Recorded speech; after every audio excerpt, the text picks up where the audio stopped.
नमस्कार दोस्तों। अगर मैं आपसे ये कहूँ कि आप ट्रिग्नोमेट्रिक वैल्यूज को बिना रटे बड़ी ही आसानी से सिर्फ अपनी उंगलियों को देखकर याद कर सकते हैं, तो क्या आपको इस बात पर यकीन होगा? शायद नहीं। लेकिन आज के इस वीडियो में मैं आपको ऐसी ही एक ट्रिक के बारे में बताने वाला हूँ। सबसे पहला काम जो आपको करना है वो ये कि आपको अपने लेफ्ट हैंड को लेना है और उसमें एंगल्स को कुछ इस तरीके से लिखना है: 0 डिग्री, 30 डिग्री, 45 डिग्री, 60 डिग्री और 90 डिग्री। अगर आपको साइन के कोई एंगल के लिए वैल्यू निकालनी है तो आप ये फॉर्मूला यूज करेंगे: sine theta is equal to under root of fingers below upon 2। चलिए इस चीज को मैं आपको एक एग्जांपल से समझाता हूँ। मान लीजिए हमें साइन 0 डिग्री की वैल्यू निकालनी है, तो इसके लिए सबसे पहले हमें ये देखना है कि 0 डिग्री के नीचे हमें कितनी उंगलियां नजर आ रही हैं।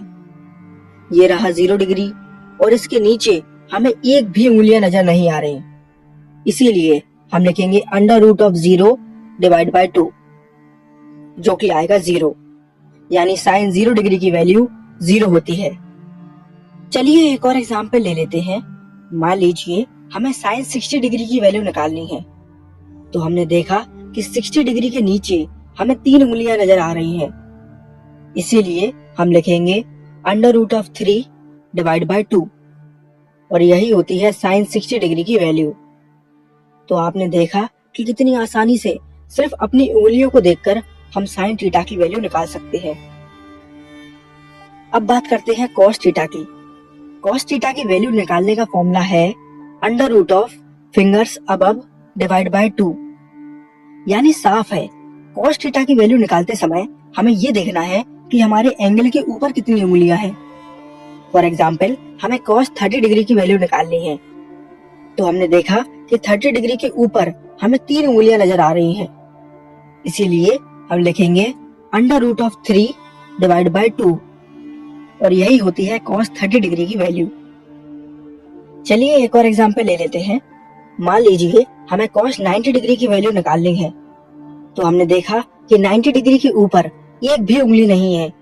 इसीलिए हम लिखेंगे under root of 0 divide by 2, जो कि होगा 0, यानी cos 90 डिग्री की वैल्यू 0 होती है।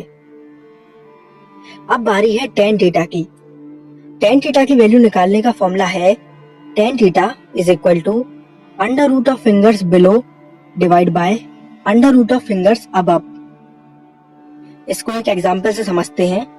मान लीजिए हमें tan 45 डिग्री की वैल्यू निकालनी है, तो हमने देखा कि 45 डिग्री के नीचे 2 उंगलियां हैं, तो न्यूमरेटर में हम लिख देंगे अंडर रूट 2। 45 डिग्री के ऊपर 2 उंगलियां हैं, तो डिनोमिनेटर में भी हम लिख देंगे under root 2। Under root 2 upon under root 2 यानी कि 1, यानी tan 45 डिग्री की वैल्यू 1 होती है। वन लास्ट एग्जाम्पल, हमें tan 90 डिग्री की वैल्यू निकालनी है, तो हमने देखा कि 90 डिग्री के नीचे 4 उंगलियां हैं, तो न्यूमरेटर में हम लिख देंगे अंडर रूट 4। 90 डिग्री के ऊपर एक भी उंगली नहीं है, तो डिनोमिनेटर में हम लिख देंगे अंडर रूट ऑफ 0। अब आप सभी को पता है कि किसी भी नंबर को 0 से डिवाइड करने पर कोई भी आंसर नहीं आता, वो अनडिफाइंड होता है, यानी tan 90 डिग्री अनडिफाइंड होगा। तो आपने देखा कि कितनी आसानी से हमने सिर्फ अपनी उंगलियों को देखकर साइन, कॉस और tan की वैल्यू निकाल ली। एक बार इनकी वैल्यू आपको पता चल जाए तो आप बड़ी आसानी से इनका रेसिप्रोकल करके कॉसेक, सेक और कॉट की वैल्यू पता कर सकते हैं। आई होप आप सभी को ये वीडियो पसंद आया है। Thank you for watching.